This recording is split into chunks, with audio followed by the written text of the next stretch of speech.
So it's easy to say, master international business English, but how can you build confidence in speaking English?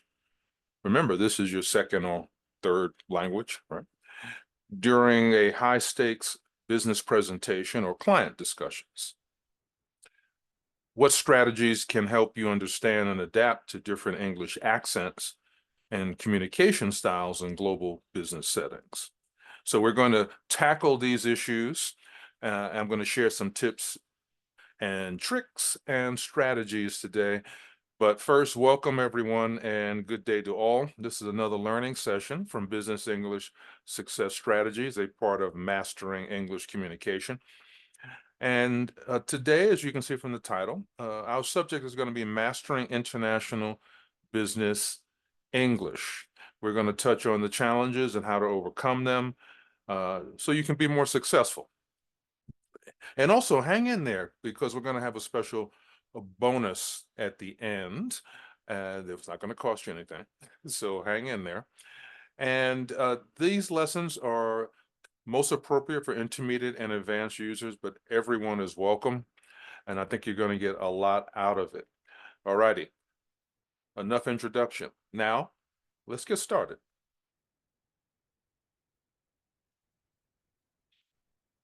So this is going to be the first part, Introduction to International Business English.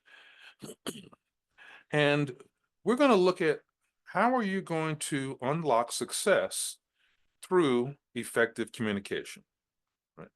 Mastering the business English for meetings and discussions and negotiations transforms these meetings into opportunities. This is going to empower you to express ideas clearly and negotiate with confidence in any global context. Let's look at the impact of effective communication. Right?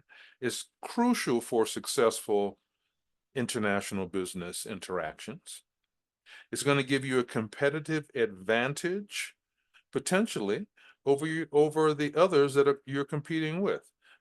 Let's think about this. Effective communication boosts company performance by some estimates up to 50% more because you have competent people like yourselves who are going to be engaged in holding and navigating effective business meetings, right?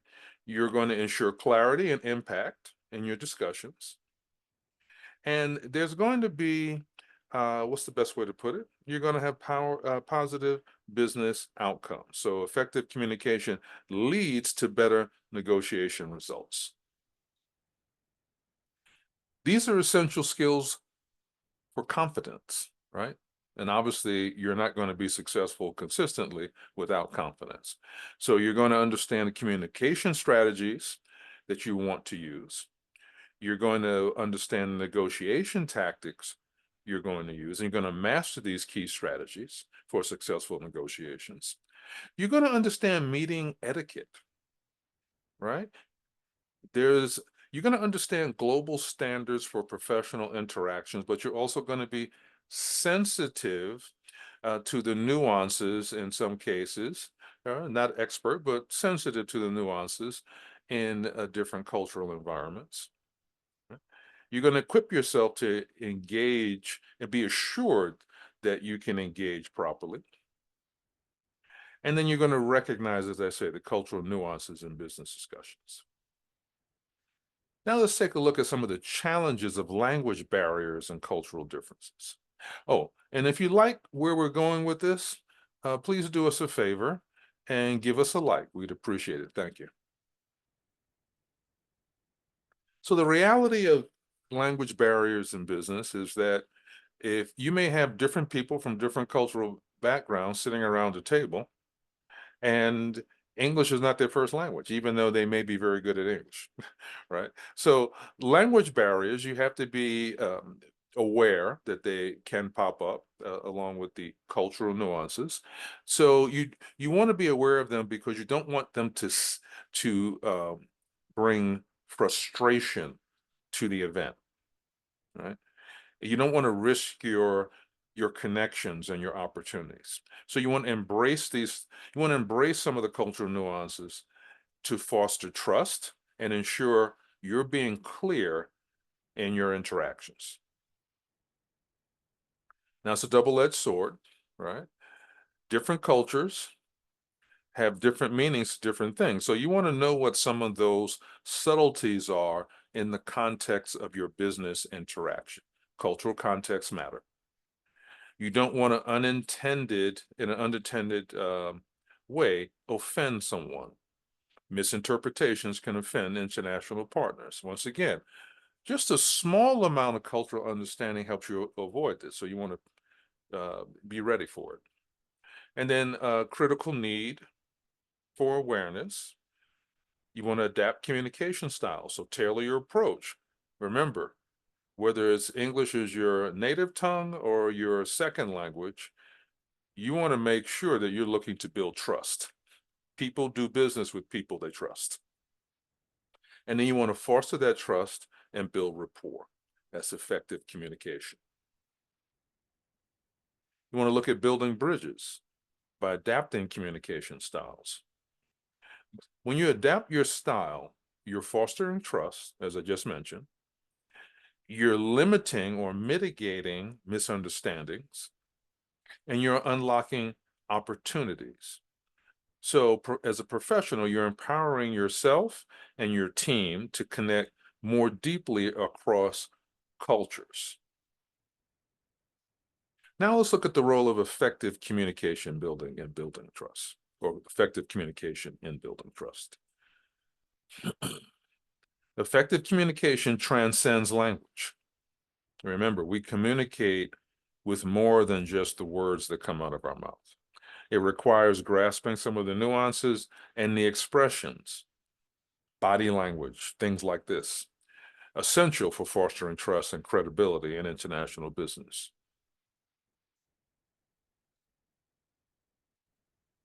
You want to look at cultural influence, cultural preferences. They can shape your negotiation approaches. Direct versus indirect. Some cultures value directness, others favor more politeness. We'll just put it like that, or more indirectness. You want to tailor your strategies and adjust your communication to meet these expectations. You want to have enhanced outcomes. Understanding nuances improves negotiation results. You want to have relationship building. Cultural awareness fosters stronger business relationships. Still not convinced, right? There is a necessity of cultural awareness. You just can't come in and do it your way across different cultures, across borders. So you want to embrace the cultural nuances to foster this trust and credibility. So prioritize for yourself becoming more aware of how to navigate diverse communication styles in the environment that you're going into, and ensuring successful negotiations and lasting global partnerships. Now let's look at the strategy of vocabulary and key phrases. The power of greetings in international meetings. Do not shortchange this as something to get out of the way. No, a proper greeting has significance. Warm greetings reflect cultural awareness and respect.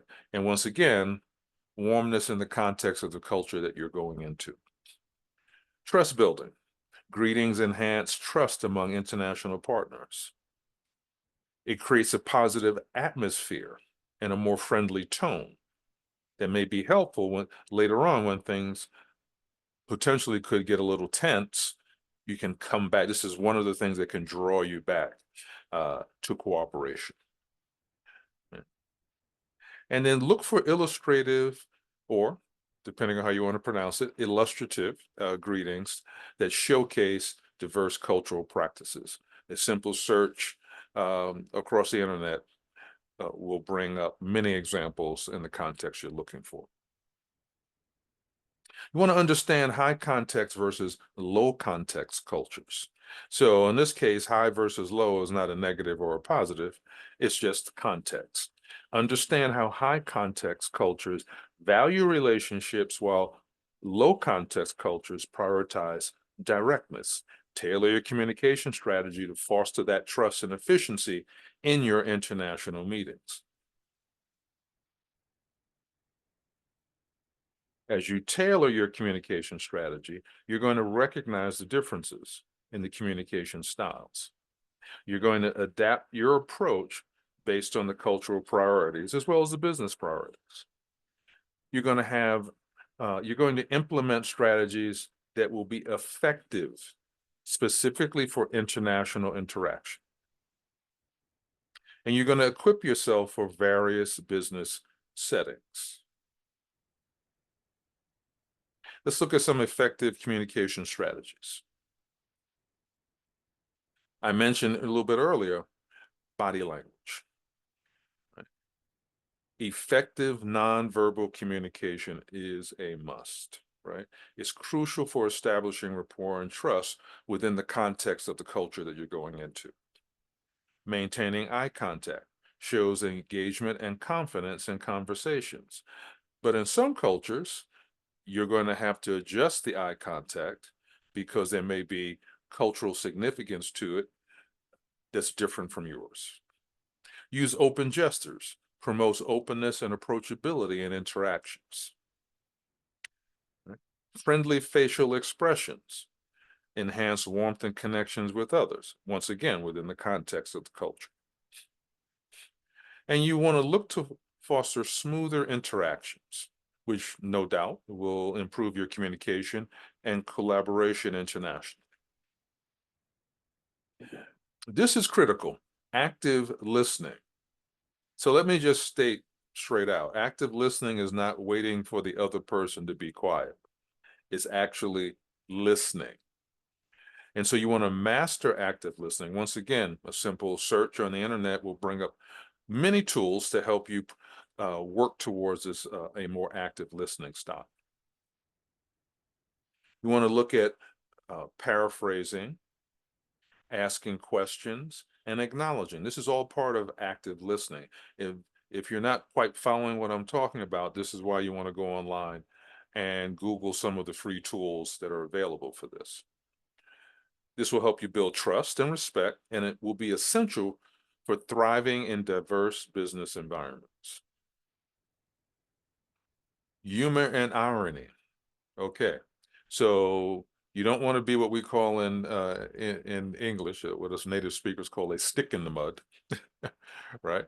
You do want to have the ability to have some humor and acknowledge humor, but you want to do it within the context of the culture you're going into, right?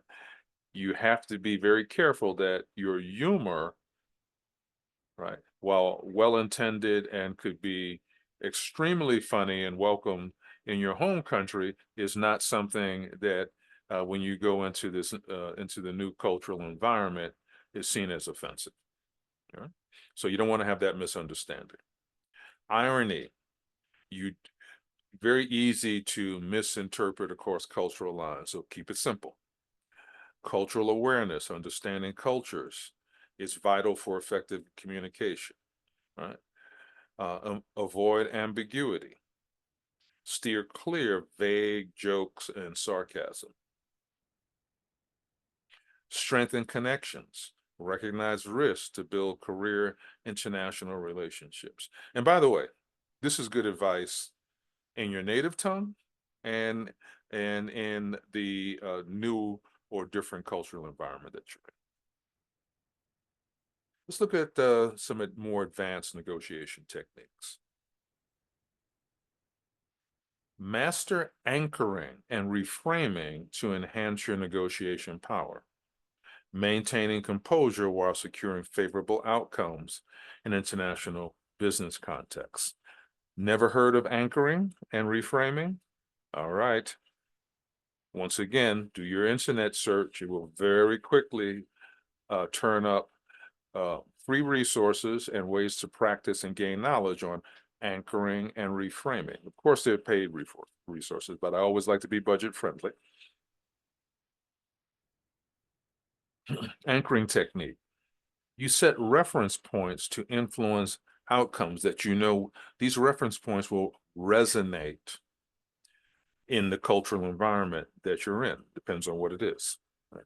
For some, it's food. For some, it's music. For some, it's art. For some, it's technology. It all depends on the environment that you're in and what will resonate with the people that you're interacting with. Then there's mirroring. Build rapport through reflecting your counterpart's actions. In this case, your counterpart is the people that you're meeting with, which could be clients or potential business partners, etc. Reframing, present issues differently for constructive dialogue. Now, in this case, reframing, it could be you could repeat the issues differently. You can also restate the issues to emphasize clarity that both sides understand and are speaking of the same thing.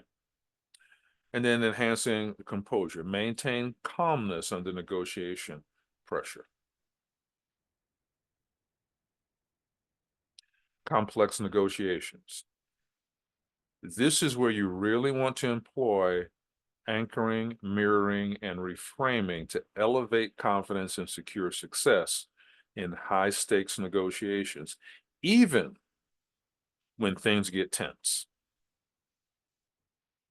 So these three things are critical: anchoring, mirroring, and reframing. You want to work on these, you want to get good at these, and you want to add that to your toolkit along with cultural, understanding the cultural nuances more quickly as you go into different environments. So let's conclude and wrap here. Key strategies. We summarized. I'm going to summarize some key strategies. Right. Remember, I just spoke about the anchoring, the reframing, the mirroring. We want to master these skills. We want to master quickly understanding the important cultural nuances as well. And this goes along with, of course, mastering and becoming much better at negotiation, sales, and meeting strategies. Right? Want to understand the effective communication strategies and how they will significantly influence results. And then we want to look at how best to share experiences in future exploration with our counterparts on the other side.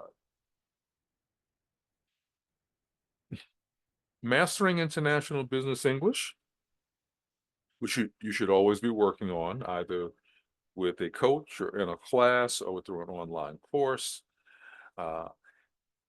You want to continually work on your business English.